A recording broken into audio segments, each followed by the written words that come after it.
यशराज, मैं और आप लेकर लेकर आ गया वीडियो जाओगे। तो चलिए अब हम बिना देर के इस वीडियो को स्टार्ट करते हैं। तो आज आप लेकर आए हैं कार्यपत्रिक 13, हाँ, जिसका विषय है हिंदी नादान दोस्त भाग 6।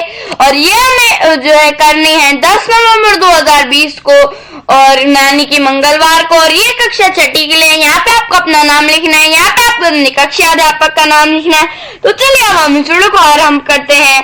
तो ये देखिए, पिछले कार्यपत्रक में हमने पढ़ा कि दोपहर में दोनों बच्चों को पास होता न देख बाहर निकल आई और माँ ने दोनों को डांट डपट कर फिर कमरे में बंद कर दिया और आप धीरे धीरे उन्हें पंखा झलने लगा।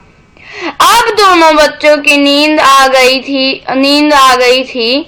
अब आगे तो 4 बजे यकायक श्यामा की नींद खुली। तो देखिए 4 बजे कुछ है उसकी श्यामा की नींद खुल गई। हाँ, कीवाड़ खुले हुए थे, जो कीवाड़ थे वो खुले हुए थे, यानी कि दरवाजा। हाँ, कीवाड़ का मतलब दरवाजा है, आपका एक नया वर्ड हो सकता है। वह दौड़ी हुई कार्निस के पास आई और ऊपर की तरफ ताकने लगी। टोकरी का पता ना था। तो देखिए वो कार्निस पर जाए, और जो उन्होंने टोकरी लगाई थी उसका पता नहीं था कि वो कहाँ चले गए। संयोग से उसकी नजर नीचे गई और वह उल्टे पांव दौड़ती हुई कमरे में जाकर जोर से बोली, भैया। देखिए तो वो जो है ऐसे ही नीचे देख रही होगी, तभी जो है वो बहुत हो गई और वो उल्टे पांव यानी कि उसी समय यानी कि दौड़ती हुई गई और अपने भैया से बोलने लगी, अंडे तो नीचे पड़े हैं, बच्चे उड़ गए। हाँ, तो ये बोल रही है अंडे नीचे पड़ गए और बच्चे क्या उड़ गए। केशव घबरा कर उठा और दौड़ा हुआ बाहर आया तो क्या देखता है कि तीनों अंडे नीचे टूटे पड़े हैं और उनसे कोई चूने की सी चीज बाहर निकल आई है।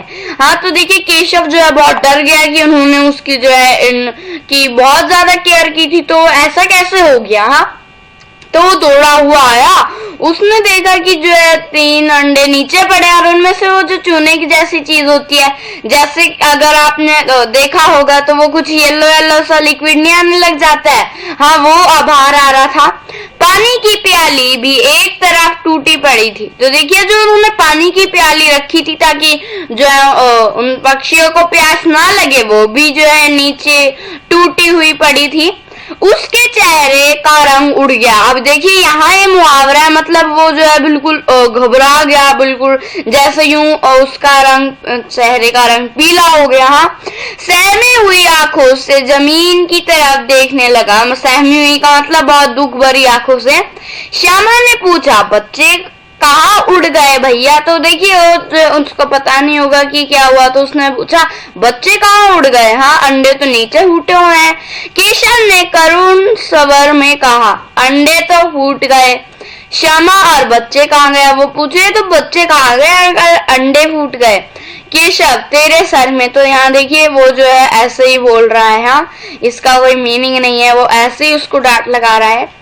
देखती नहीं है, अंडों में से उजला उजला पानी निकल आया है। हाँ, तो जो मैं आपको येलो येलो लिक्विड कह रहा था वही है ये उजला उजला पानी। वही तो 2-4 दिनों में बच्चे बन जाते। हाँ, तो वही जो है 2-4 दिनों में बच्चे बन जाते, पर वो पता नहीं कैसे वो जो है नीचे गिर गए और टूट गए। निम्नलिखित प्रश्नों के उत्तर दीजिए। हाँ, तो ये देखिए केशव घबरा कर उठा। श्यामा ने गिड़गिड़ाकर कहा। केशव रोनी सूरत बनाकर बोला।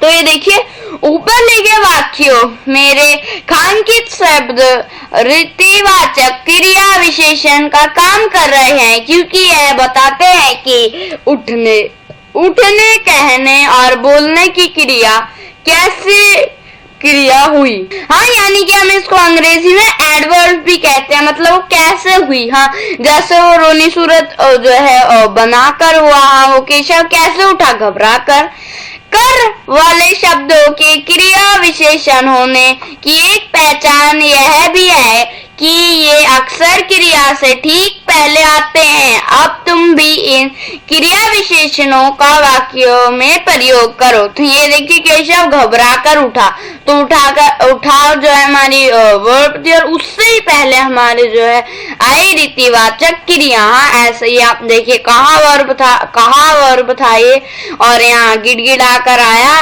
रीतिवाचक क्रिया विशेषण। हाँ ऐसे ही यहाँ पर देखिए बोला वर्ब था बनाकर जो है यहाँ रीतिवाचक क्रिया विशेषण आया। अब जो है हमको इनके वाक्यों में प्रयोग करना है। अब आप बहुत सारे हैं, जैसे मैं डर कर उससे बोला कि मुझे यहाँ से जाने दो। हाँ जैसे मैंने डर कर उस किडनैपर से कहा कि मुझे यहाँ से जाने दो। और दूसरा है कि मैं बहुत मीठी सुर में गाना गा रहा था।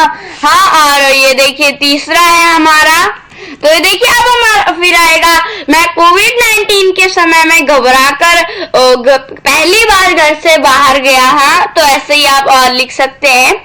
श्यामा से माँ से बोली, मैंने आपकी बात सुन ली है। ऊपर दिए गए उदाहरण में मैंने का प्रयोग श्यामा के लिए और आपकी का प्रयोग माँ के लिए हो रहा है। हाँ जैसा कि आप यहाँ देख सकते हैं, तो मैंने मतलब उसके लिए जो है श्यामा के लिए प्रयोग हो रहा है और आपकी उसकी माँ के लिए। जब सर्वनाम का प्रयोग कहने वाले, सुनने वाले या किसी तीसरे के लिए हो तो उसे पुरुषवाचक सर्वनामक कहते हैं। तो देखिए जब सर्वनामक होते हैं जहाँ, हाँ तो ये देखिए इसका मतलब है जो बोलता है या वो सुनता है या कोई तीसरा पर्सन होता है उस जो है पुरुषवाचक सर्वनाम में आते हैं। नीचे दिए गए वाक्यों में तीनों प्रकार के पुरुषवाचक सर्वनाम के नीचे रेखा खींचो। हाँ तो यहाँ देखिए हमने जो है पुरुषवाचक सर्वनाम मिलेंगे, हमें जो है उन पर रेखा खींचनी है। हाँ तो ये देखिए इसका आंसर है। हाँ तो ये देखिए इसके उत्तर ये रहे। एक दिन दीपू और नीलू यमुना तट पर बैठे शाम की ठंडी हवा का आनंद ले रहे थे। तो देखिए जैसे शाम होता है, सनसेट होता है, तो हम जो है ठंडी हवा का आनंद लेते हैं। तभी उन्होंने देखा, तो यहाँ देखिए उन्होंने जो है देखा कि एक लंबा आदमी लड़खड़ाता हुआ उनकी ओर चला आ रहा है। तो देखिए एक जो है बहुत लंबा आदमी लड़खड़ाता हुआ, मतलब जो जिनके मतलब पैर के जब हमारे चोट लग जाती है तब हम लड़खड़ाते हैं, उनकी ओर चला आ रहा है। यहाँ उनकी है देखिए। पास आकर उसने, यहाँ देखिए यहाँ, तो यहाँ देखिए हम उसने भी अंडरलाइन करेंगे। बड़े दयनीय स्वर में कहा, मैं भूख से मरा जा रहा हूँ, क्या आप मुझे कुछ खाने को दे सकते हैं। तो देखिए वो बोलते हैं मैं भूख से मरा जा रहा हूँ, क्या आप मुझे कुछ खाने को दे रहे हैं। तो देखिए यहाँ आप आएगा और यहाँ मुझे भी आएगा।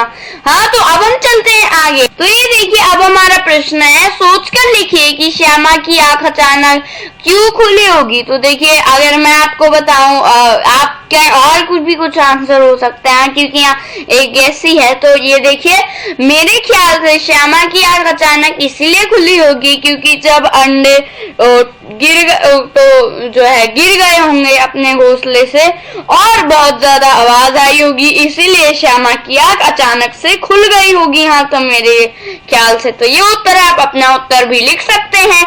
हाँ तो अब हमारी ये वर्कशीट खत्म हो गई है। मैं उम्मीद करता हूँ आपको समझ आ गई होगी। तो ओके बाय।